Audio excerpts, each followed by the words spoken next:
Last night, Israel launched precision military strikes on Iran, taking out their top military leadership, as well as their nuclear capabilities and several of their top nuclear scientists.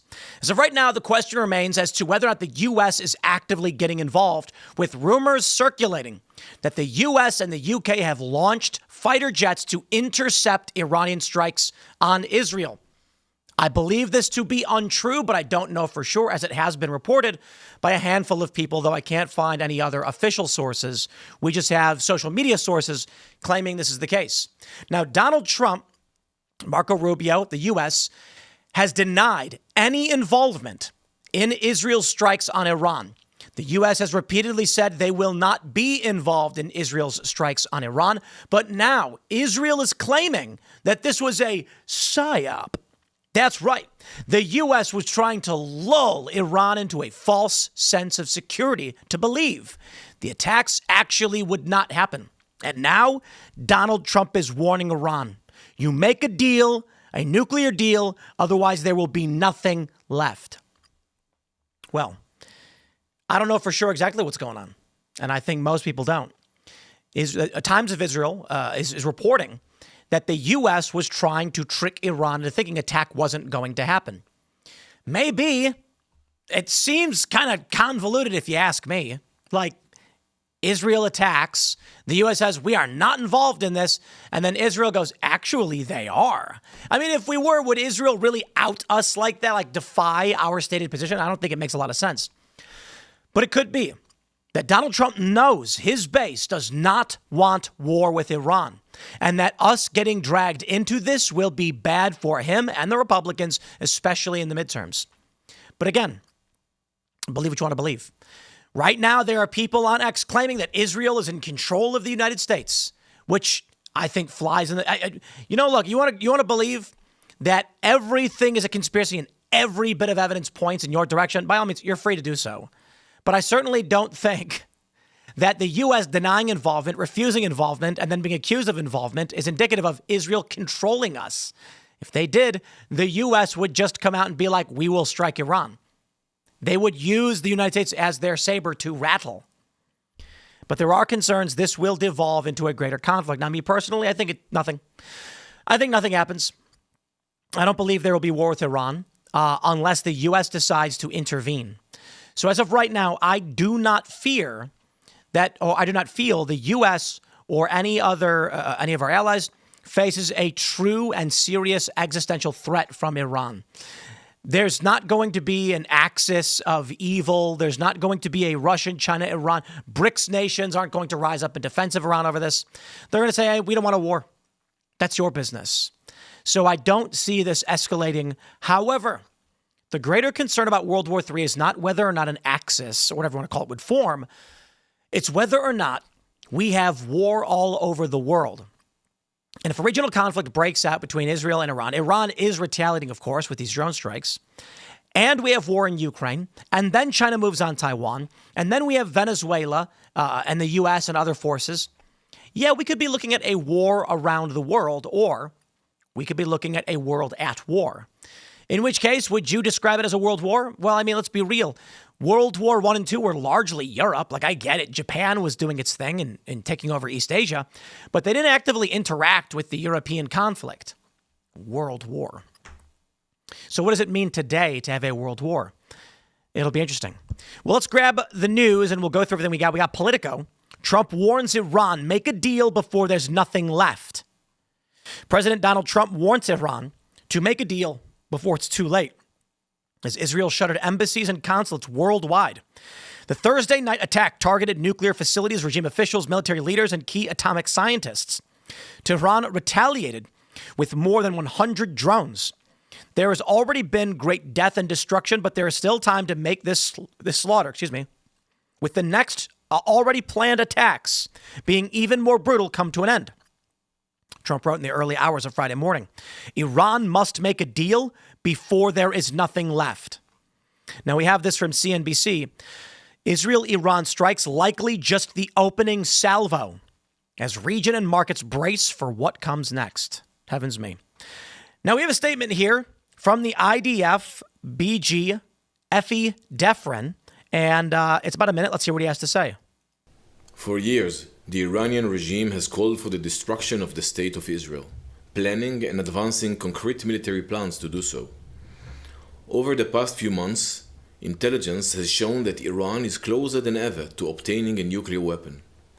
This morning, the IDF began preemptive and precise strikes targeting the Iranian nuclear program in order to prevent the Iranian regime's ability to build a nuclear bomb in the immediate time frame. We have no choice. We are operating against an imminent and existential threat. We cannot allow the Iranian regime to obtain a nuclear weapon that would be a danger to Israel and the entire world.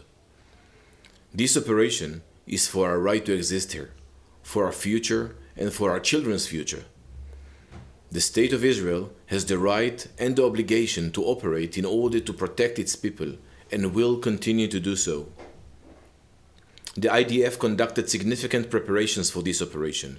We are well prepared both in defense and offense to defend ourselves. The IDF will continue to defend the State of Israel. You know, there are a lot of people that are posting Israel has a right to defend itself. I got a question for you guys. If you attack someone else, you know, if you and your neighbor are fighting, so you start chucking Molotovs at his house and you're like, I had to defend myself. You think that's obviously you're going to jail. Like, clearly you're not defending yourself. But there is some nuance. I mean, we're talking about grand scale warfare, so it's not the same. Typically in the United States, defending yourself is like you got attacked, and so you then struck back. This was a preemptive strike, and I'm seeing a lot of pro-Israel individuals call it self-defense. No, that's not self-defense. I'm just sorry, it's not. I mean, you can make an argument about the nuance. Like, let's say your neighbor comes outside and says that they're going to kill you, and they promise to do it. And so you go, okay, well, that's a bad thing. And then you see your neighbor come home, and he's standing in his yard, and he's assembling a rifle. So then you decide to shoot him. You take him out, you kill him, and you say, I was defending myself. I don't think that's going to fly in court. Now, to be fair, the death threat actually might. And that's the nuance here. Iran says they want to wipe out Israel. They then start building nukes. Israel says no way, because if they get nukes, this conflict gets way, way, way worse. But I don't know if I would call that self-defense. I think I would just call that war. It's war. I'll put it this way. I don't care. This is not the United States. I do not want U.S. involvement in the region. Trump should not be involved in the region. We've got this report from Mario Nawfal. U.S. and U.K. jets join Israel. 100 Iranian drones inbound as sirens hit U.S. bases. They say Mario says, American and British fighter jets are now actively intercepting Iranian drones alongside the IDF. I've seen no confirmation of this. Britain is denying it, saying they have no plans to protect Israel from the barrage of Iranian drones. Now, at the same time, the Times of Israel is claiming the U.S. was secretly involved in a psychological operation. Report, U.S. helped lull Iran into belief, no attack imminent. The U.S. participated in a massive campaign to lull Iran into thinking an attack was not going to happen immediately, Channel 12 reports. U.S. President Donald Trump said Thursday that an Israeli strike on Iran's nuclear sites could very well happen, but advised against it, saying the possibility of a deal was fairly close if Iran compromises on its atomic ambitions in ongoing talks with the U.S. U.S. Ambassador to Israel Mike Huckabee said in an interview yesterday that Israel was unlikely to attack Iran without a green light from Washington. They are now claiming that was all part of a secret plan, a massive campaign by the United States to trick Iran into thinking the attack wasn't going to take place. What they're basically saying is actually the U.S. is involved. Well, the U.S. has denied involvement. And this is Israel trying to drag us into their war, which is what they've been trying to do. And I say, no, I'm not for it. I won't be for it. And these Israel sycophants, you know what? All of you go, as every Israel derangement syndrome person, just everybody. I got the anti-Israel people saying that I'm I'm a kissing ass to Netanyahu, and I've got the pro-Israel people saying that I'm a blue-haired leftist. Well, guess what? I don't have any hair. Take that. Now, I'm not kidding, though.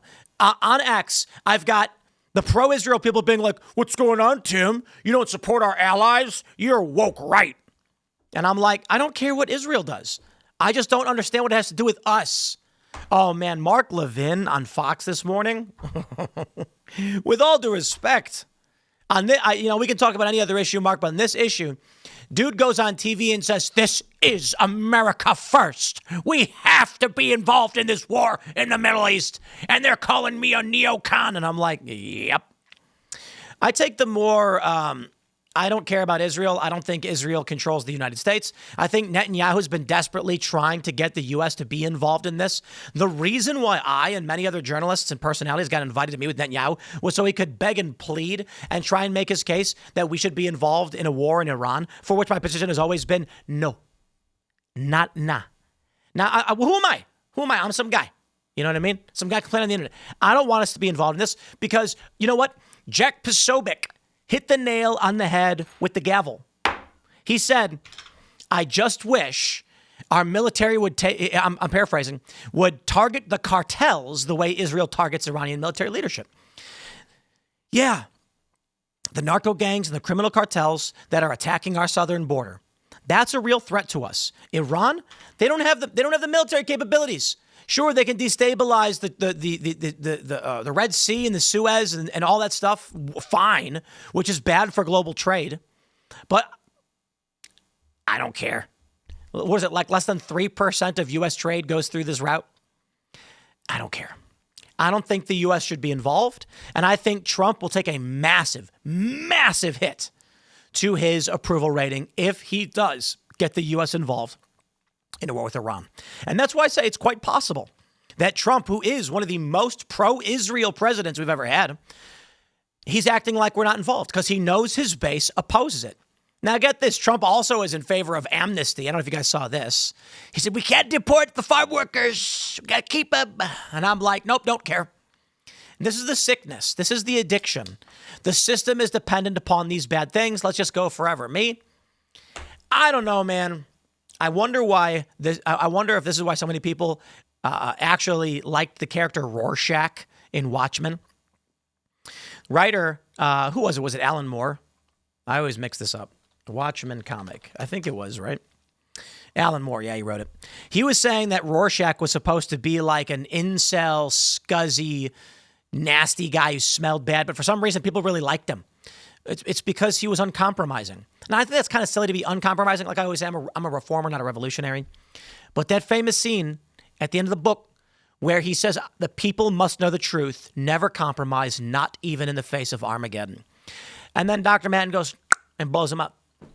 And that's the challenge. That's the challenge. Question I have for you guys. Comment below. If you could take an action that you knew was the right course of action, but it would have a massive detrimental effect on this country, would you do it? I think most people wouldn't do it. I think, Donald Trump and Rubio and Cash and Dan and Pam, they all get in and they're like, here's the reality of what happens if you pull the trigger on these, either maybe Epstein documents, war, Democrat arrest. They're like, it will fall apart. And they're like, but I don't want it to fall apart. It's like, okay, then the evil persists. Me, I'm probably crazier than that. I mean, there were scenarios where I'd say, I guess you lose. You know what I mean?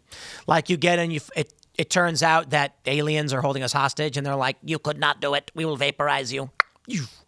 But short of that, if I was involved in all this stuff, I'd just be like, nah, it's not happening. Like it doesn't matter when the individual says, I am right and you are wrong. What matters is the will of the people. Now, you may be saying, yes, but they don't know. See, the intelligence agencies have classified it. Well, that's too bad, okay? That's not the way this government is supposed to work. And maybe it wasn't supposed to be the unipolar power and world police. Maybe this country was supposed to mind its own business with millions of people and a gun behind every blade of grass. And we'd say, you do you, leave us alone. You ain't coming in our country, and we gonna farm. Instead, we became the world police. So I'm not all about that, okay? So I'd say this. Israel, whatever. Israel's at war. I don't care. I care as much about their war as I do about China or any other country at war. Russia at war with Ukraine. Why are we involved in this?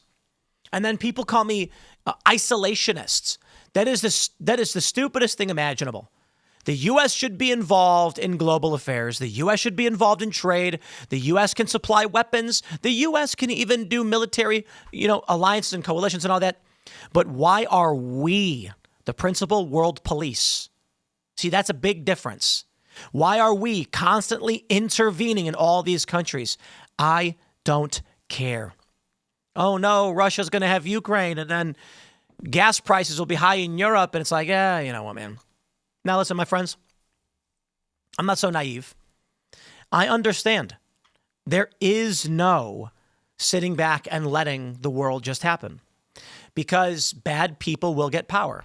And it's not even necessarily about bad people. Other people will get power. And we know it happens when people have power. They wield it in disgusting ways. Not always, but there's a tendency towards it.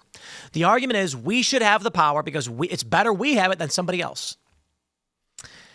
Man, I take a look at Uruguay.